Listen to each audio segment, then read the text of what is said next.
Hey everyone, welcome to Craving Something Scary, where it's all horror all the time. Now in this video, I'm going to discuss the Collider article that just came out that is focused on Matthew Lillard's character in Scream, Stu Macher. So ever since Scream hit the theaters back in December of 1997, there has been a split in the fandom on whether or not Stu survived the events of that final act.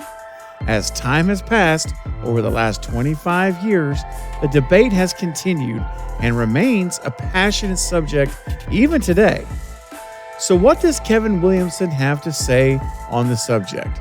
Well, this new article says one thing on the surface, but after careful consideration, it seems pretty clear to me that the implications of the article are actually telling us something else entirely. Let's go!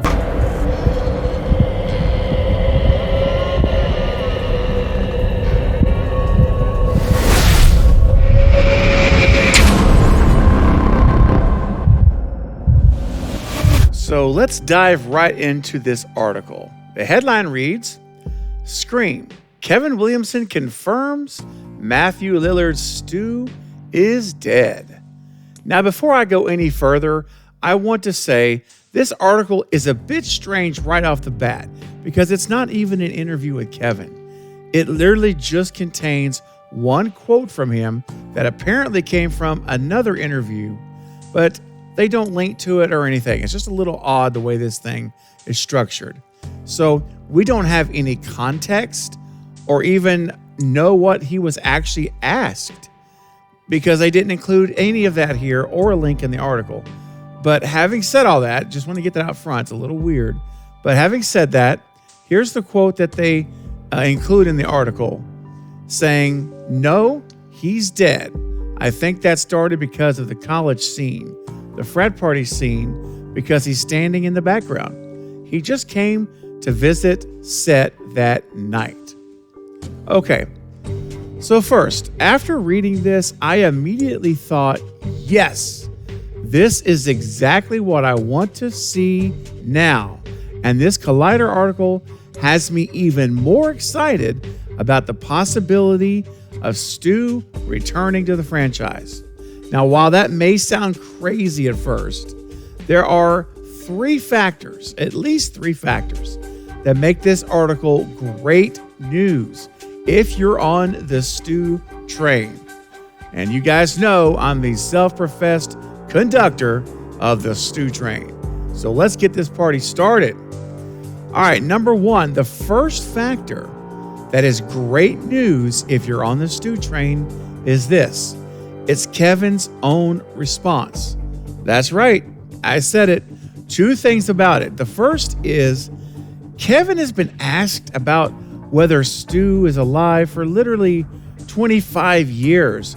I mean, I've heard him ask this over and over in countless interviews, online, in print. And every time I've seen the question come up, he has never once came out and said that Stu was dead. Never one time that I've ever seen. Moreover, he's being very coy in his response here, almost playing it up like, oh, I don't know. I think that started because of the college scene at the frat party.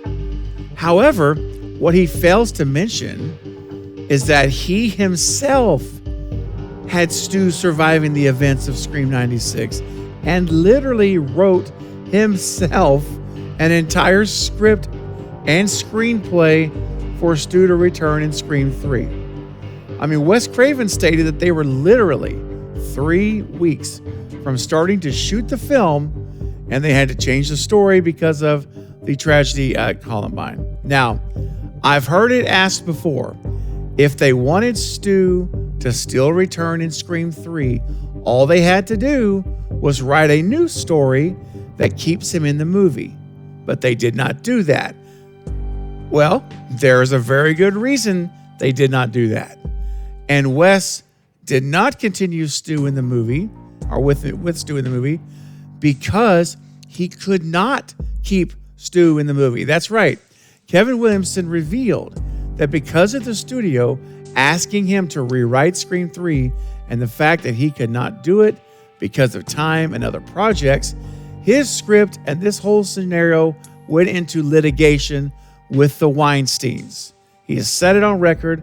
So basically what that did is locked that script up, locked those ideas up, and there was now no way that Wes or Aaron Kruger, who was brought in to write Scream 3, could continue with a new script that Matthew Lillard was in. Because all Kevin had to do at that point was sue them. He could have sued the studio for stealing his idea because Matthew Lillard was the main antagonist of the entire film. So there's no way that they can write a new story with Stu back in it as the antagonist. It's completely plagiarizing what he did with Kevin's script did. So their hands were tied. There was no way they could continue to keep Matthew Lillard in that film. They could not do it. They were forced to do it because it would have been just another lawsuit. And so what happened as a result? Matthew Lillard was bought out of his contract. And that was it. Now, number 2, the second factor that is great news if you're on the Stu train is this. The timing of this article is extremely on the nose. In fact, it's too much on the nose, if you ask me, because the trailer drops and the image of the aged ghost face mask, then what happens? 2 days later, this article comes out. Now, it sounds like some well-planned, orchestrated marketing, ready to go, and it's just too convenient. It is too on the nose. And something I've said before, and it applies to this situation, is that if there is ever a chance for Stu to return in the franchise, those involved really need to say that he's dead. And why is that? Because if they proclaim he's alive, that ruins the twist and the opportunity for Stu's return to be a surprise. They don't want that. That is something they want under lock and key. So they cannot say Stu is alive. They would never do that. Next, if they were to answer the question ambiguously and say something like, he may be dead, or we're not really sure, what happened to Stu, any kind of variant of that nature, it reveals openly to us that they may bring him back. And thus, again, a chance for a surprise is lost. Therefore, if there's any chance for Stu to return, they need to say he is dead. I've mentioned this before on live streams, even months ago, that when interviews start happening, if we hear that Stu is dead, then it is a great sign that he may indeed return in this trilogy, because it's the only answer they can give that would for sure keep the possibility alive, because they want to lower those expectations. They want to douse any fires that are burning of Stu's return. How do you do that? Just say he's dead. Let's have Kevin. Let's pull out a quote here. Let's have the press put it out. Let's go. The timing's perfect. And therefore, boom, gets you off of that trail. All right, so it was the only way that keeps it alive. And then the third factor for why this is great news if you're on the Stu train is that Kevin Williamson has done this before, and it did not matter. So when asked about the fate of Kirby Reed, last year prior to Scream 5 being released, it came up in an interview, Kevin Williamson said, Kirby Reed was never meant to survive the events of Scream 4.